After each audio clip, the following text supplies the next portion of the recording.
do I desire? What will bring me to my highest good? What do I want? What do I desire? What will bring me to my highest good? Prosperity, prosperity, I claim it, I claim it. Abundance, abundance is mine, is mine. Love, love flows through me, flows through me. I feel joy, I feel joy all the time, all the time. I can have it, I can have it. I deserve it, I deserve it. I claim it, I claim it. It is mine, it is mine. I can have it, I can have it. I deserve it, I deserve it. I am it, I am it. It is mine, it is mine. Peace, peace fills my heart, fills my heart. I surrender, I surrender everything, everything. Health, health is my birthright, is my birthright. Passion, passion helps me sing, helps me sing. I can have it, I can have it. I deserve it, I deserve it. I claim it, I claim it. It is mine, it is mine. I can have it, I can have it. I deserve it, I deserve it. I am it, I am it. It's my time, it's my time. Break it on down.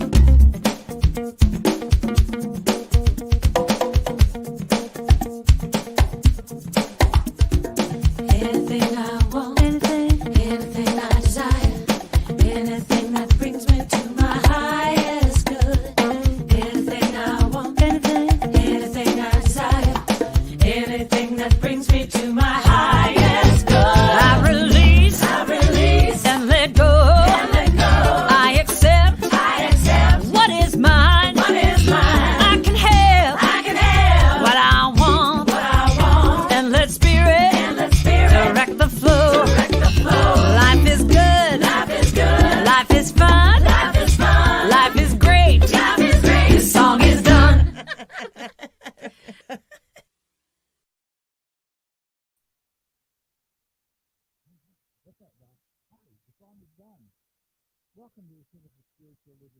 Town, Atlanta, where I am here to remind you that such is the nature of life, that all it asks and all it wants is the opportunity to appear. You're that opportunity. So am I, and so it is. That's a great thought and a great idea. The idea being that life is showing up as all of us, as each of us. We are a center, a community, where people are honored and recognized for who we are, whatever our background, however we're shaped, whatever ways in which we self-identify or understand ourselves and our cultures and our places in the world. We're always welcome. And it's more than just welcome, it's really honoring who we each are, who we are in being here. We are a center that operates strongly in the idea that things are done unto us according to our beliefs. That nothing is actually done to us, that we create our lives and our experiences out of what we believe about ourselves and about life and how we react to those things around us. Living in a world today of a great deal of division and pain and suffering in lots of levels, lots of discord and disagreement being hit every day with invitations to jump into the fear and the anger that shows up. It means it's how It's how Facebook determines what they're going to send us. It's how YouTube determines what we're going to look at. It's what we already looked at. And fear and anger gets our attention, whereas we are a place where you can come and be away from all that, where we're not after your fear or your attention based on anger. We're here to recognize something deeper and more important as part of the human experience, and that is love, that is peace, that is harmony, and that is an ability to rise above and look beyond those immediate things that are hitting us all the time from the world around us.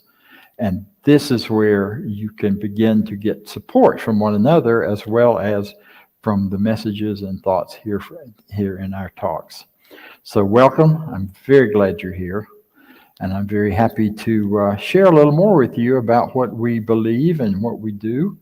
So hear this from our practitioners.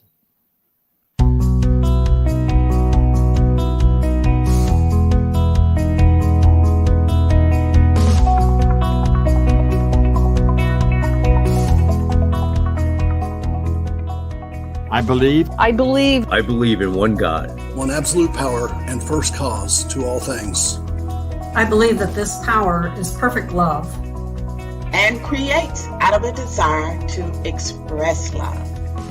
I believe all thought is creative, and how I choose to think creates my personal experience. I believe in the unity of all life and the immortality of the individual soul, forever unfolding. I believe in the eternal goodness, the eternal goodness of God, the eternal loving kindness, and the eternal givingness of God to all. And so it is. And so it is. And so it is.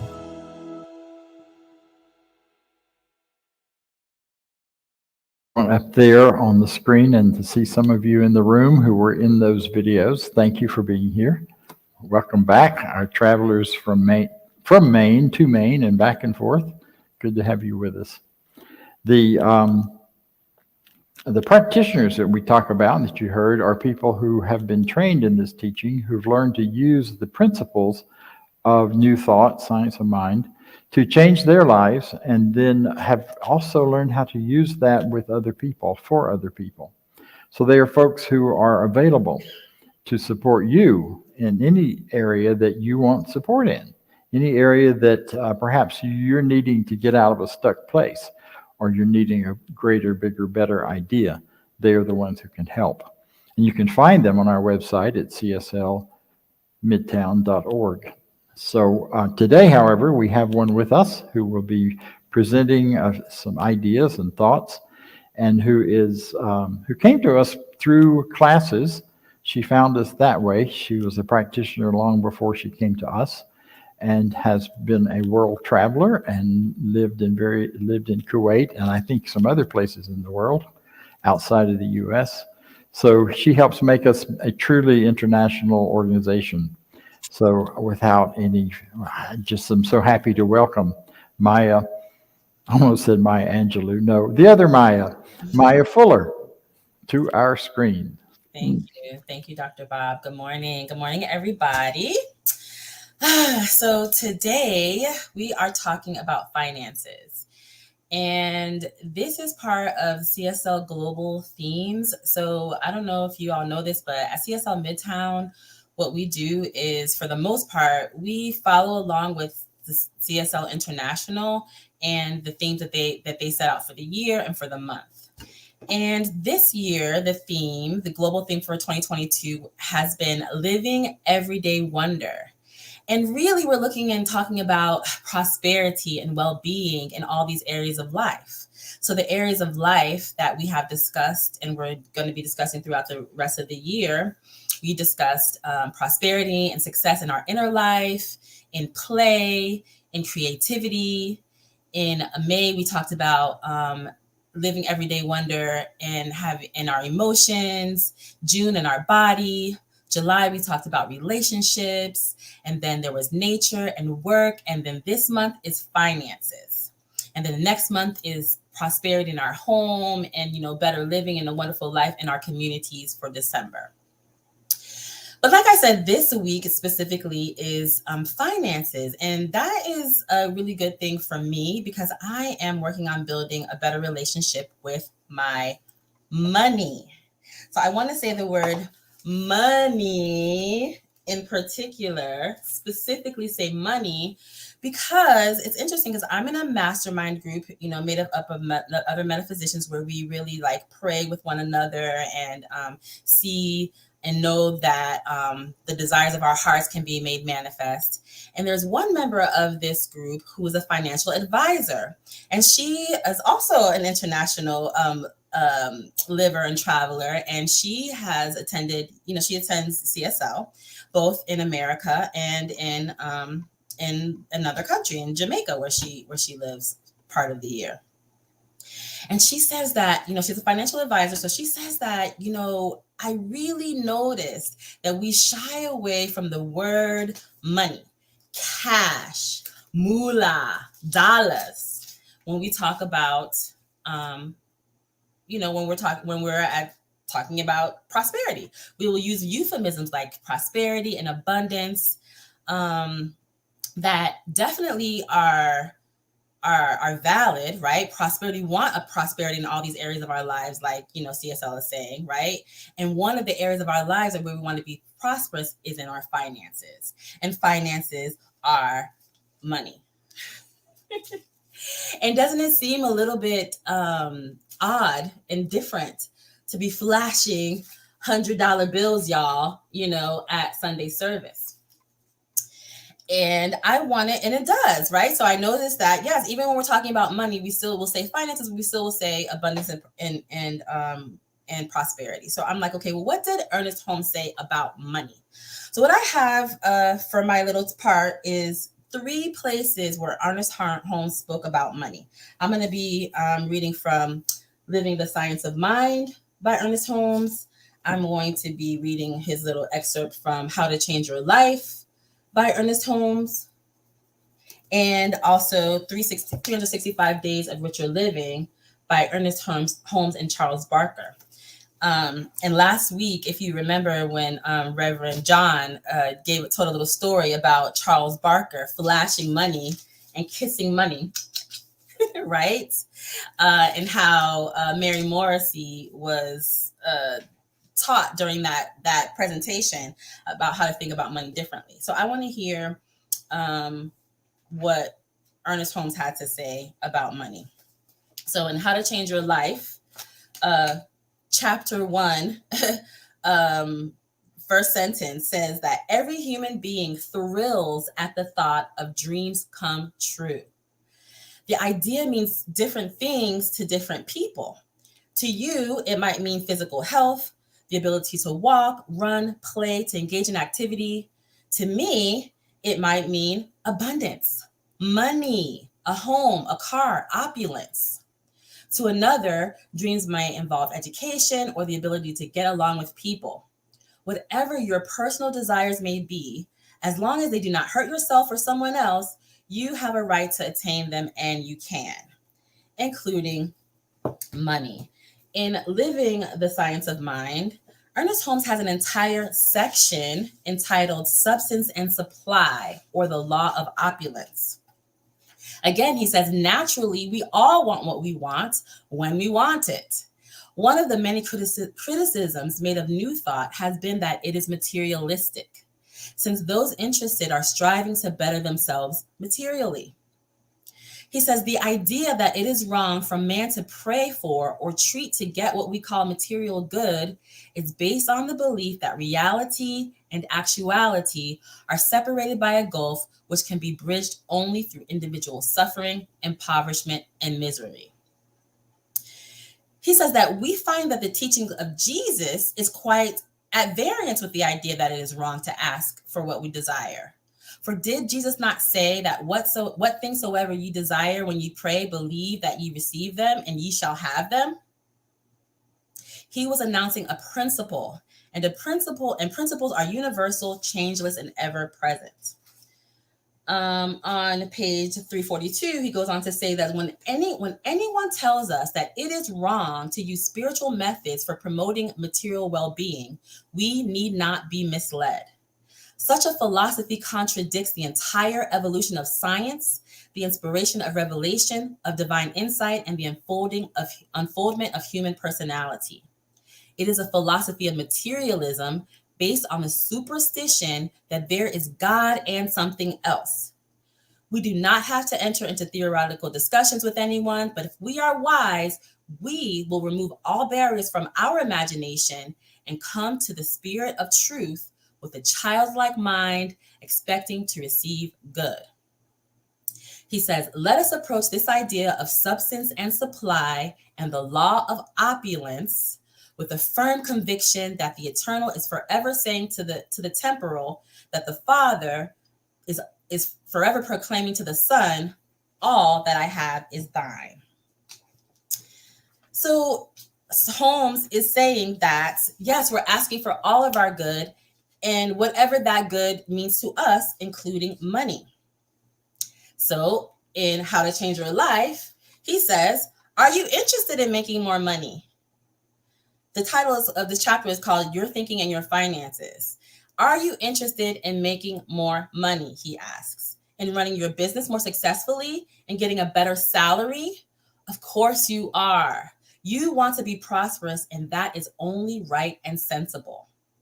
The plain, practical, everyday problem of money making is a definite part of living, and the answer to it is summed up in these words. Your financial success already exists, but awaits you seeing it and accepting it as your own. And finally, he says that if you want more money, you merely need to place your order in this cosmic storehouse to have a greater supply of good become tangible in your experience. It is important for you to identify yourself with the greater financial supply which you desire. And you cannot do this by thinking about it as though it were impossible or unlikely, or regretting that you do not now have it. And instead, you must train yourself to think about it with a feeling that reasonably and naturally it already is yours. So he does go through and tell you the steps that you could take in order to demonstrate money. And if you want to find out more, purchase this book, How to Change Your Life. So basically, I found multiple places, even more beyond this, where Ernest Holmes himself says it is right and good and lovely and fine to want money, to have money, to ask for money the same way, we ask for any other kind of good, like health, success, happiness, joy. And so that is, I'm pretty sure what Dr. Bob is going to be talking about today, or something similar to it. So I also I'm going to end in treatment right now. And I'm also going to read Treatment that Ernest Holmes himself wrote in 365 Days of Better Living. So closing out with more of Ernest Holmes' words. So we're just going to take this moment right now to give thanks for this opportunity today to celebrate our finances, to celebrate living everyday wonder, enjoying success and peace and light and love and prosperity in our finances and with our money. We know that we live in a world that is filled with God's abundance, and I now claim this as my own. And I invite you all to definitely receive what I'm saying in the first person, as Ernest Holmes wrote it, for yourself if you so desire. The riches of the universe are open to me, and I partake in them in wisdom and joy. All my affairs are under the law of prosperity. Increased good flows to me from all directions and from all people. There is no lack in my consciousness, for God's ideas fill my thought and all its riches and opulence. I am orderly in all my ways. I'm loving, kind, and gracious. I speak this day in terms of abundance. I expect increased prosperity and money to take place, to show up in my world, for I know that God's activity is alive in my affairs. I now give thanks that the riches of God are mine to use and to enjoy in right ways. And I let it be so, and so it is.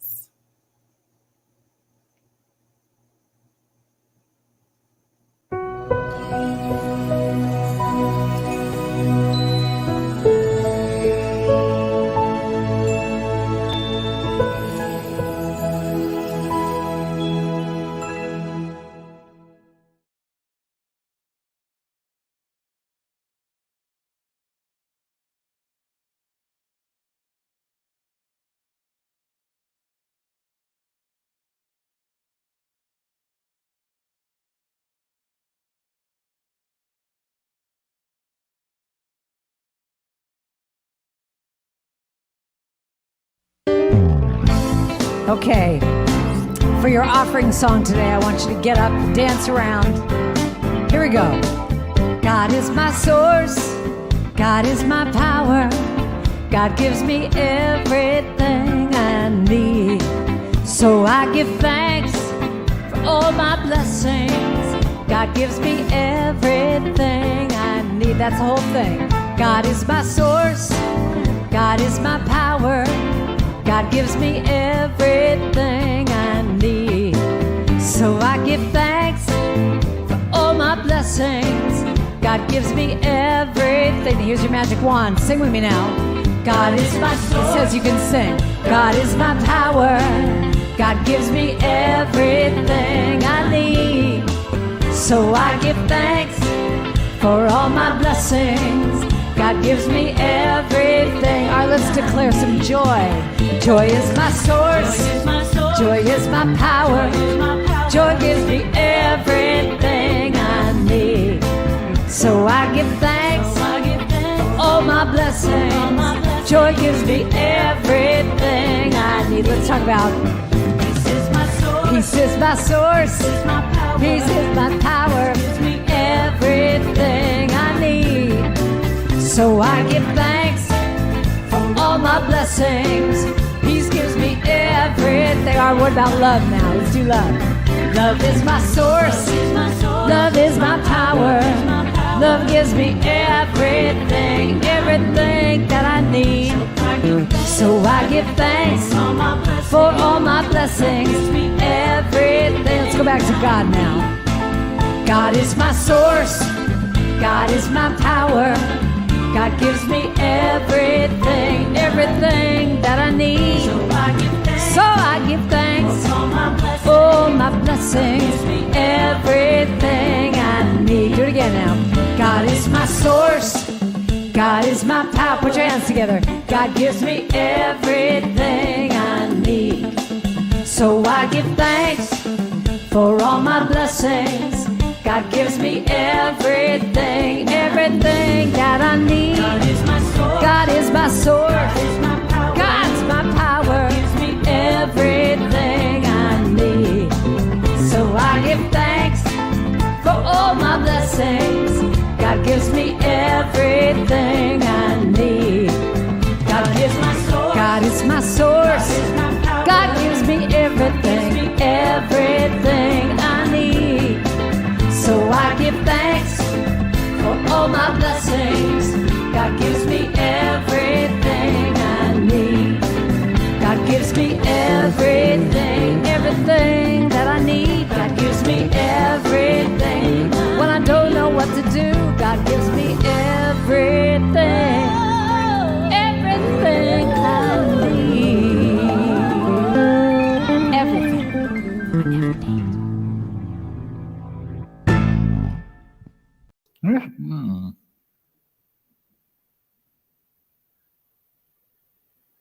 Money, money, money, money, money, money, money, money, money, money, money, money, money, money, money, money, money makes the world go around, the world go around, the world go around. Money makes the world go around, it makes the world go round. That's a lie. But it's a fun lie. It's a great musical, by the way, first performed in Philadelphia and then later in New York and produced by one of our own Science of Mind folks, who is a New Thought person, actually, who wrote the book, God is All There Is, and whose name I didn't write down. It is down not in my head, but it will come back in a moment. So, Walter Starkey, I knew I'd get it. He was a Broadway producer before he was teaching in Science and Mind circles, and he was friends with Isherwood, who wrote the original lyrics to what later became Cabaret. So the exciting thing to us is that there's a huge connection between Science and Mind and so much of what was coming out of Broadway back in the 50s, 60s, and you can find it, you can hear it. Auntie Mame, the original Auntie Mame. I mean, just watch it and you've got religious science ideas all over it. So Holmes was also involved in that. So was his wife was the daughter of a Hollywood producer. So we show up all over the place in little bits and pieces there. And that's exciting because it means this message has been brought out into a larger and greater world for a very long time. But that's a sidetrack. Back to the focus here, and that is that money does not make the world go around. Money is a way of exchanging value, and that's really important and necessary. But what makes the world go around is the infinite consciousness of the universe. I mean, the world was going around long before humans ever showed up to make money. And it was swirling and swirling, but there was an interchange of values, mathematical and energetic, that made the whole thing possible. And it was that physical interchange of values of attraction and repulsion and all of that kept the whole thing circling the sun and to kept the earth in exactly the right place for human life to develop finally after many, many, many years of existence of this planet.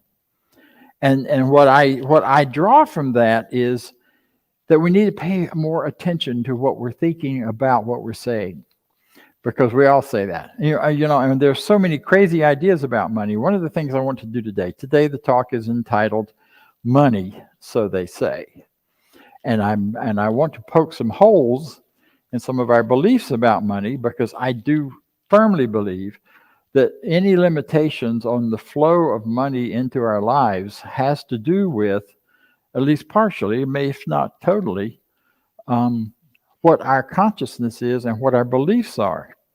I talked to you in the very first talk this month. I talked about standing under a waterfall with a teacup to receive the good that God is giving out, and the Spirit is spreading out and drowning us in, except we're not drowning when we learn to swim and we learn to breathe. We learn to accept more. Well, that's partly what we're talking about today.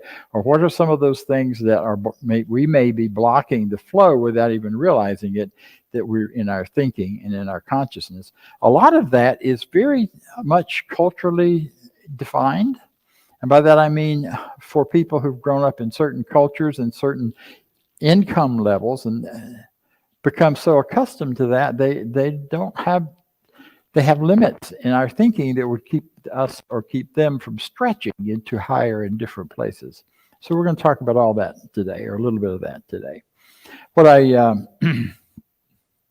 we're really bringing to focus, and I love that Maya reminded us that our theme for the year is Everyday Wonder, that really what Everyday Wonder is about, it's about a very kind and positive look at our lives, not a critical, judgmental one, but a kind and positive look that is supported with curiosity and interest, so that we get curious. We've been encouraging ourselves all year to get curious about our lives, get curious about our thinking.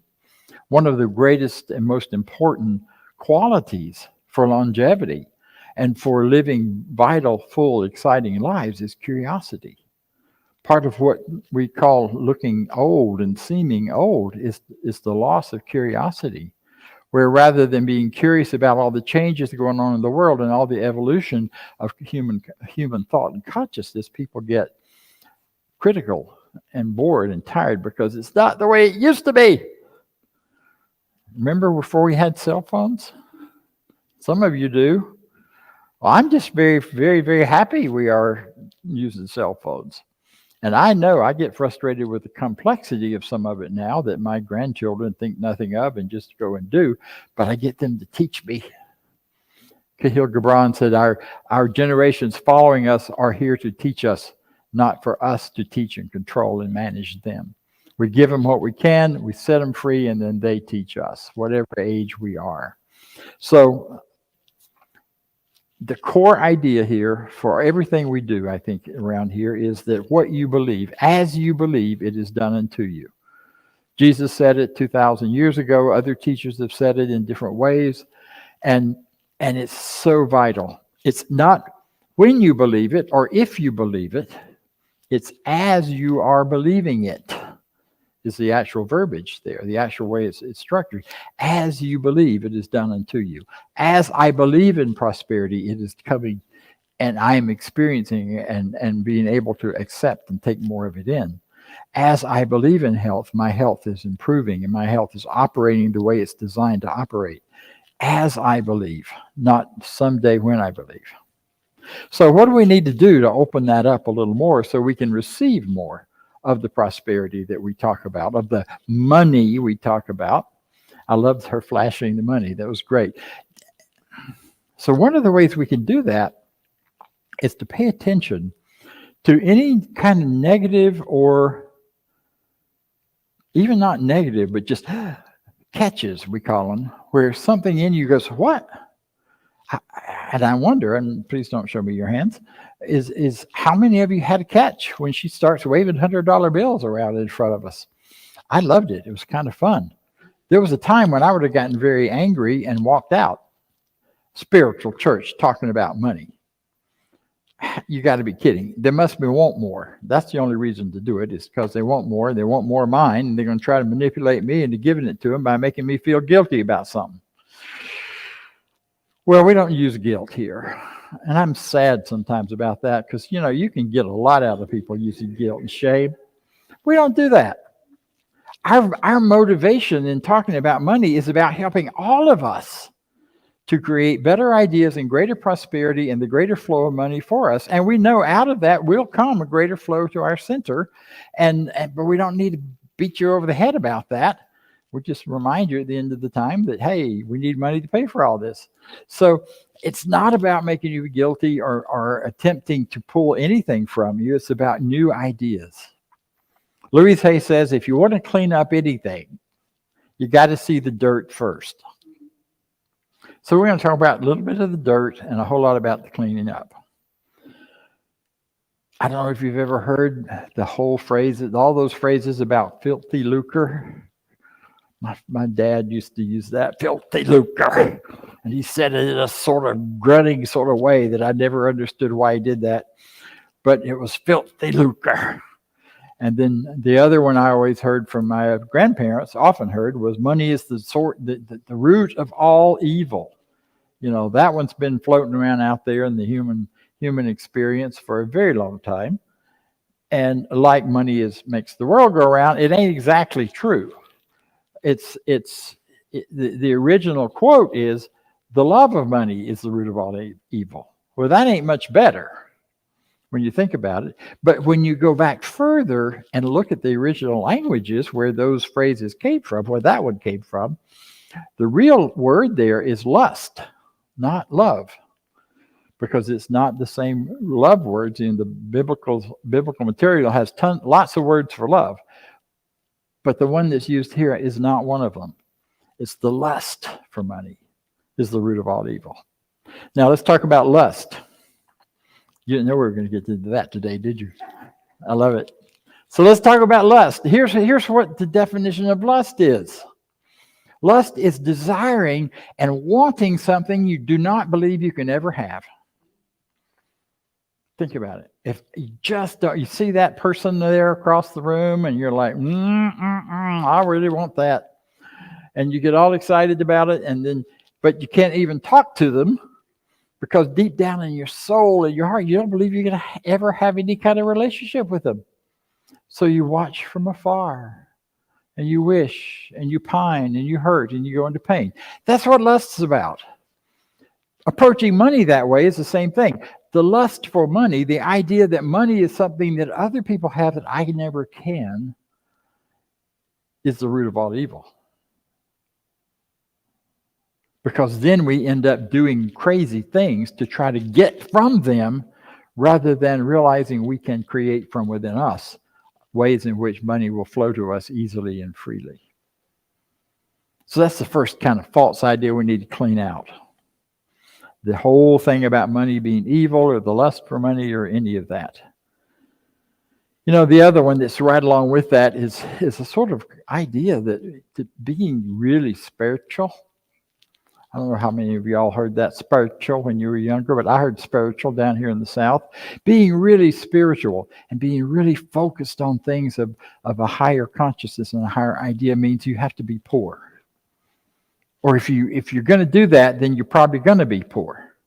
And it comes out of myths and ideas about Jesus that at least in the Western culture, that Jesus was poor, that he had the stories born in a manger. Poor guy, he's born in a barn, and yet a manger in those days was the best place he could have been born, because they're traveling. They stop at an inn, a hotel. What we think of the Holiday Inn, or we think of much nicer ones than that. That ain't what it was. An inn in those days was a big open space that had some sort of fence around it and guards. You know, more like the parking lot at a really nice hotel. And the only buildings usually were where the family that ran the place lived, and where the guards stayed. And the barn was the only sheltered, warm place for the animals. Because, you know, if you don't take care of your car, you can't drive it. If you don't take care of your donkey, it ain't going to take you anywhere. So they took care of their animals in the sheltered place, but the people slept in tents out in the inn. This wasn't poor. It wasn't a sad thing. They let her go into the barn and be where she could be warm and protected, where Mary could be taken care of, and then Jesus was born. The fact that they could afford to go to an inn said they weren't poor, because that was pretty well reserved for people with money. As he grew up with a carpenter's family. That was not a poor family. That was an upper middle class family. That was a working class family and well thought of in the community. So all that's just twisted thinking that perhaps has been impressed upon us for reasons of ulterior motives from the past. And the others were things of, the Buddha was not poor. He came from a very wealthy family and was always supported in that respect. And you can go right on down the line. People said about Mother Teresa, it took millions of dollars to keep her in poverty. Same thing has been true for others. And that's fine. That's good. And that means that you don't need to be poor to be truthful, to be tuned in, to be more spiritual. To be more spiritual means you have greater offerings, greater opportunities to give, and greater things that can move through you into life and into your life and into others. Another area that is often a uncomfortable area has to do with financial status. There was a time in my life where if someone cut me off in traffic and it was a Mercedes or a Rolls Royce, I got really pissed. If it was an old beat up clunker, I didn't think as badly of them. Now, I'm not proud of that, but that's an idea that somehow prosperity should not be allowed to cut in front of me, but someone who's struggling like me should be. That's a kind of idea we need to turn on its head. Not that anybody should be allowed to cut in front of me, thank you very much, but that whoever is doing what they're doing is doing it because that's who they are and where they are. You know, get comfortable about those kinds of differences. And if you happen to be in one group or the other, you know, both sides can get really into shame about that, get embarrassed by those things. You know, I have friends and travel with friends and camp with friends who have a great deal of income and money. And we enjoy each other. And sometimes they support a little more to me. Sometimes I do for them. But there's no expectation that anyone's going to take care of anyone else just because one group has more money than another group. In fact, we love and respect each other for where we are, and we celebrate each other for where we are. No shame either way. One of the things that I've said before around this maybe not here. So think a minute. If I were going to ask you to stand up where you are and share with the group what your favorite sexual position is, how does that feel? Yeah. Now here's another one. I'm going to ask you to stand up and tell us your financial worth. Which one's easier? There was a time when people bragged about their income and how much they make and kept their sex lives very private. Since the 60s, the sex lives have been a little more open, but much more likely to be shamed or feel shame or feel protective about what our income is. Now, we're not going to do that. I just wanted you to see how that felt and what the difference is, because that tells you something about what your thinking is. Because that's what we're doing here. We're teasing out some ideas that may be standing in the way that you weren't even aware of. Another one around shame is to rise above the level of your family and financially. It can be very difficult sometimes, especially when you hit that threshold. When you know this is I'm about to buy the biggest, nicest, most beautiful home anybody in my family has ever had. People bump up against that and they self-sabotage and don't even realize that's what's happening. It's a glass ceiling kind of thing. So just be aware. Notice, are any of those things rumbling around in your head that may be blocking what you're doing and how you're moving forward and making it more difficult to do those things? So,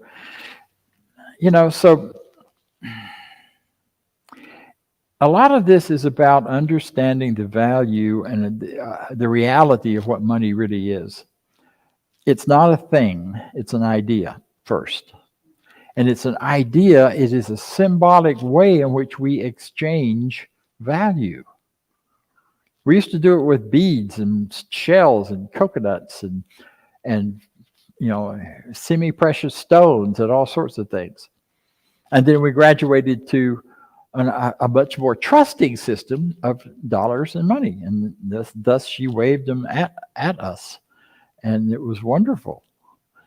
But then we grew beyond that, and now money is about the exchange of electronic blips into one system or another. It's not about how many dollar bills you happen to hold. It's about what the accounting says in the electronics system. It's kind of an interesting thing when you stop and think about it. We don't even use money anymore. We use electronic exchange. But it's all about exchanging value for value. It's about giving and receiving and letting the flow go. Money is simply a symbol for the flow of good in our lives and flow of good out to others. We pay attention. What we pay attention to is what we value. As I've come back to Atlanta, I've been back here now almost 4 years, cheapers. And I've reconnected with friends I left here in 1995 to go around the country doing this teaching. And I've had a wonderful experience. And as I've come back, I've bumped into my friends and gotten connected with some of them who've been here the whole time. And they've created wonderful houses and homes, and they've developed all sorts of kinds of experiences that have made life here really rich and wonderful for them. And I went through a short time shortly after I moved here when I kind of got down on myself because I've spent all my money on running around the country and enjoying it and connecting with different people and living in some really spectacular places up in the mountains and down by the beach and all over, and love it and love that constant newness that has provided for me. And then it dawned on me, it's just about values. What matters? What matters the most to you? And then we build our lives around those values. And money is the symbol of those values. So a lot of this is about not only knowing what our values are, but opening up more fully and freely to those values and seeing them as a potential place of flow. I value this teaching. It has saved my life more than once. It is the very stuff that I'm made of now. It's how I think. It's what I do. Much of it is second nature. I still have a long way to go because I still have a lot of those little hidden things back there that prevent me. But as I've gotten clear about that and figured out where the real values are, there's a much greater sense of freedom and prosperity. We've been talking about prosperity. When we talk about value, do we value prosperity? Prosperity is not about how many dollars you got in your bank account or how much or what the electronics happen to be saying about any of that. It is instead really about the whole idea of how you are living your life and how you are taking it forward. The values are prosperity, I mean, is defined as freedom, the freedom to live the way I choose, where I choose, with whom I choose, when I choose. Now, the when may take the time has to be a little flexible there sometimes as to how things develop and when and where. But when I go back through my journals from my early years in this teaching and before, I'm aware that many of the things I wrote down in my visions and dreams have come about, not at that time, but later, because my values and I stuck to them and they guided and directed me where I wanted to go and what I wanted to do. So everyone should have the freedom of prosperity and have the opportunity to that freedom. And this teaching is all about freedom. The beginning of the Science of Mind textbook talks about freedom as our birthright. And that is freedom over our lives, our bodies, everything about us and who we are. And when I say us, I mean men, women, children, everyone in between. There is freedom in the center. There is freedom all around. So I have a suggested assignment for you this week. John might have done this last week, but if he did, you're getting it again. And that is, when you next pull out your wallet and take a look at your bills, hopefully you've got some $100 bills in there. I carry a $100 bill all the time because it makes me feel rich to open my wallet and look at $100. It's like, cool, I can't be stuck anywhere with that. I've been stuck without any and had it provided, but that's another story. So it's about the assignment, though, is to, when you take it out, or even when you're in your meditative time, pull out your biggest bill and just sit and look at it a little bit and decide, ask it, bring to your awareness, what does money really mean to you? What does this bill at its current size really mean to you? What are the possibilities of that? Are there old stories you have about money? One pops in my head right now that I am still trying to get rid of. You better use it quick because somebody's going to take it away from you. You may have those, you may have many others.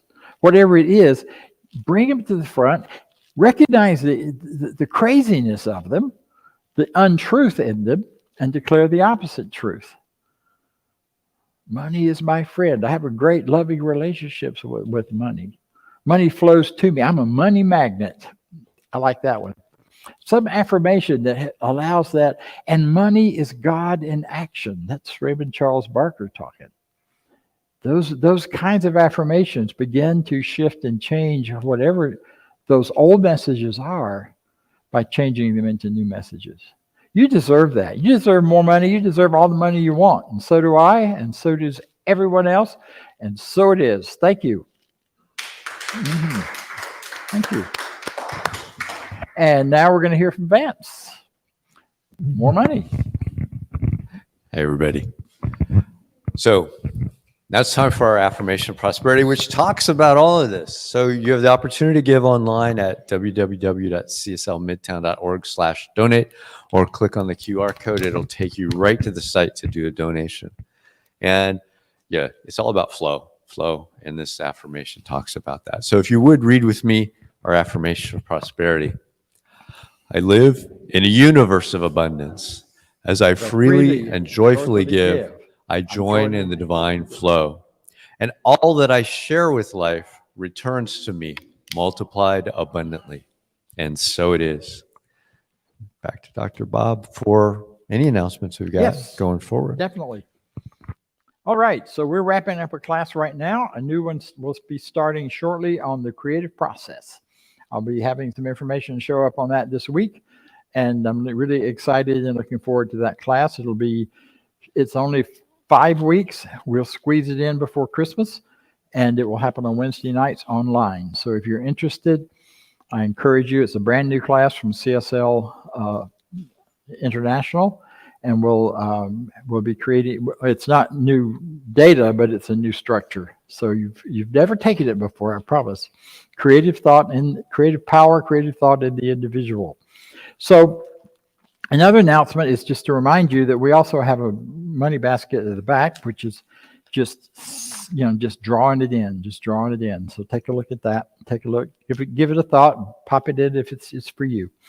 So I want to do some thank yous today. I want to do them because I want to thank Dr. John Karn for being here last week and for to allow me to go to the retreat I just returned from in California and every week. Cannot shout loudly enough. Thank you, Vance. Thank you, Jake. He's around here somewhere, for your contributions, for making this happen, for the head of the electronics, the chair setup, the room setup, all that happens here. Thank you, thank you, thank you. We also want to give a great shout out to New Thought Radio, the New Thought Radio Network, actually, and Diego Reyes. I never said his name out loud. I don't know. I just saw it written. But Diego is the guy in Denver who's making sure all of this happens and throws things on the screen when it needs to be there and broadcasts it out to the internet and to the world, actually, through the New Thought Radio Network. So thank you. Thank you, Connie Michelle, back here in the back. She is our administrator for the center, and she is here setting up and taking care of this on Sundays, and I'm so grateful that you're here, grateful to have you as part of our deal. Thank you to our trustees, to our practitioners, and to a marketing team. I don't know if you've noticed lately, we have brand new website and now newsletters coming out. I hope if you don't normally look at those, take a minute and look at it. If you're not on our newsletter list, sign up through the website, cslmidtown.org. And big thank you to Jill Pullen and to the site trustees that have been marketing for us now for several months and changing our look and changing our face and hopefully inviting more new people to show up and be part of this, because this is a message that matters. And I want it out there to as many people as can hear it. Thank you very much. Let's close with our closing slide and affirmation. I leave this place now knowing something better than I knew before. I go forth into the world with a heart full of love and a mind full of good sense. I look at the world in a greater way, knowing that I have within me everything I need to create the life I desire. I give thanks for this understanding. I am grateful for the spirit of life that lives through me. And so it is. So